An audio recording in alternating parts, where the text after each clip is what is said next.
I had the biggest epiphany, life-changing summer when after all of that happened, I got shredded. I had a 6-pack. I had a trophy from a bodybuilding show. I got my boobs done so that I could keep on competing and I could win. And then plus I thought that, it would just, make me feel more confident.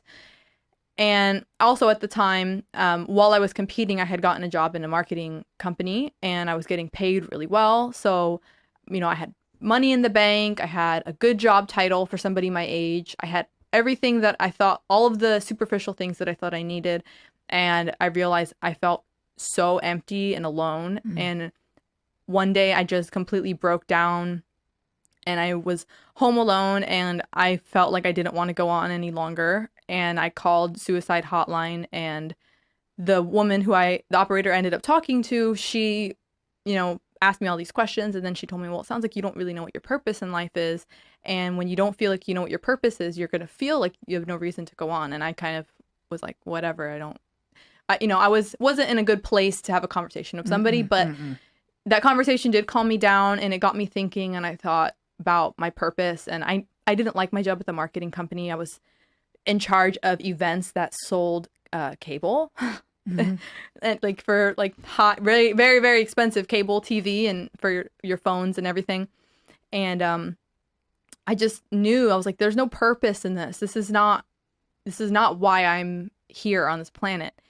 And so how did you find that purpose? What happened for you to get that purpose? Well, I want to make sure that in our discussion that we get to the place where you then, so we can have the uplifting part, which has been part of your life. Yeah. After all this. So. Yeah. Well, like I said, that was a major turning point for me, realizing that all of those superficial things brought me no happiness. And I started to spiral down, and I fell into a really bad eating disorder because my relationship with food had over the past 2 years of, competing, it already became so morphed because I was only eating whatever it took to get shredded. So I imagine once you got that trophy and you had to keep working so hard to maintain this, mm-hmm. right? That your relationship with food must have been tortured.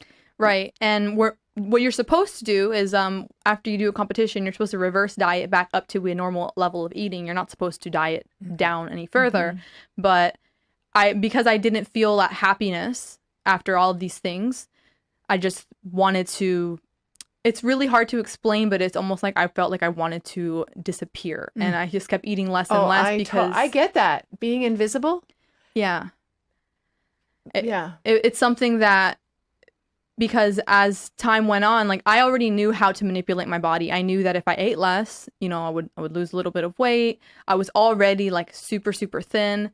And I was thin, but I had muscle in my body just from weightlifting so much. And then I had to take time off because of the boob job. And I just started eating less and less and less to the point that I would have maybe like half of a whey protein shake mixed with water in a day. And I, doing that, my mind became so fogged and everything. And during this time also, I had gotten a puppy, which was probably a poor decision because I was not prepared for a puppy, but I was doing anything I could to find happiness. And my dog ended up being a major blessing to me because one day I was really trying to get myself to eat again because I still had a relationship with my bodybuilding coach, and he kind of caught on to the fact that I wasn't eating. So he would say, okay, you need to eat at least a couple ounces of chicken or something like that. So I was just doing whatever I could to make people think that I was okay. Mm-hmm. And everybody did think I was okay. I mean, I was 30 pounds underweight, and like my family didn't say anything to me. And because now you look like a Victoria's Secret model, or that sort of idea, right, which is what our ideal is these days. And I think the fact that nobody said anything to me probably just made it a lot worse because I felt like nobody noticed me.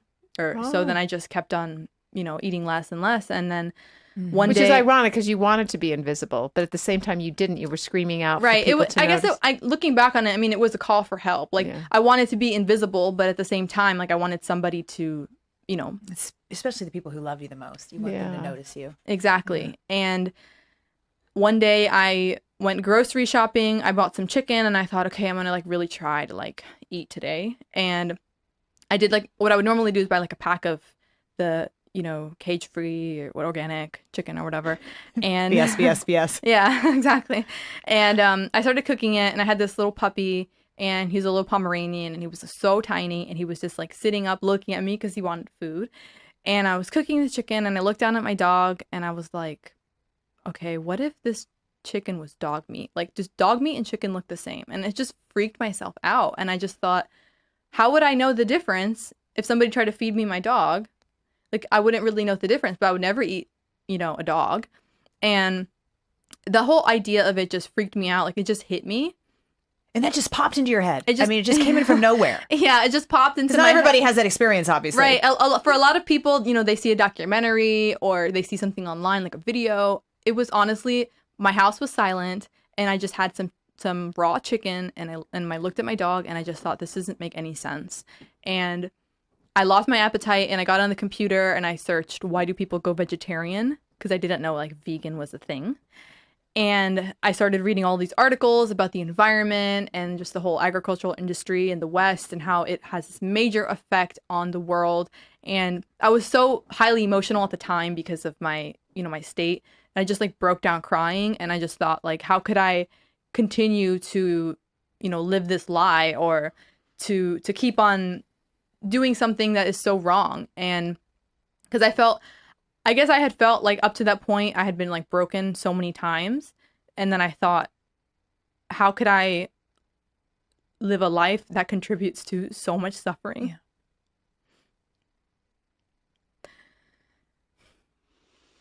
We're with you. Yeah. We're right with you. And it was about the animals, but it was more about, for me at the time, it was more about knowing that there's people starving in third world countries and we have so much food here and we just we feed all this corn and grain to animals who get viciously slaughtered. And I just decided I was never going to eat meat again, but I didn't even know what vegan was. So I just started watching YouTube videos and looking for some sort of example. And I came across Freely. She was like one of the only vegan YouTubers that were like really had a lot of followers at the time. And this is Freely the Banana Girl? Right, Freely the Banana Girl. And, she did like a raw food diet and I'd never heard of anything. I thought it sounded crazy, but I was like, if I have to eat bananas all day, I'm going to do it. Not eating any more animals. And this was about animals. This wasn't about losing weight or anything like that. It suddenly just occurred to me that I had all this focus on, like, all of my focus on food was about my body. It was about trying to look perfect or trying to just, I wanted to disappear. And all of a sudden I realized like all of those material things don't mean anything to me. And I thought about the conversation I had with the suicide hotline operator where she asked me what my purpose was or if I thought I knew what my purpose was. And I thought, well, I don't know exactly what my purpose is, but if there's this amount of suffering going on in the world, my purpose cannot possibly be to try to be like a perfect bikini model or to try to have a perfect body. Like, what does that do for anybody? Mm-hmm. It does nothing. All it's done is brought me into a major episode of depression, to nearing the point of wanting to end my life. And I realized right there that I just wanted to start making some changes. And I basically went into my anorexia recovery right there, and I did it completely vegan. So, and I never, went back. Hey, folks. Okay. Back by very popular demand is our plant-powered plate fridge magnet, which you are going to receive for free if you leave us a rating and a review on whatever platform you're listening to this podcast on. So here are the details. Just write your quick review. Does not need to be long, does not need to be a whole story. Just be honest and speak from the heart. Then take a quick screenshot of the review you wrote and email it to us at podcast@switchforgood.org. That's podcast@switchforgood.org. And include your mailing address so we can send you a power plate. We are doing this because the more reviews we garner, the higher we go in search results, which means more folks will learn about our podcast. So the power is in your hands. Leave us a review and zoom, zoom, your power plate arrives at your doorstep. So thank you so much for tuning in today. If we helped you in any way, then click the subscribe button and let's keep hanging out together. We have so much more to share with you. And if you need more information on actually making the switch for good, please visit us at switchforgood.org for loads of info. And you can subscribe to our mailing list where you will receive all sorts of super cool gifts, discount codes to our very fave dairy-free products, and a lifetime of powerful health tips. So join us on the journey to switch for good. This is the future.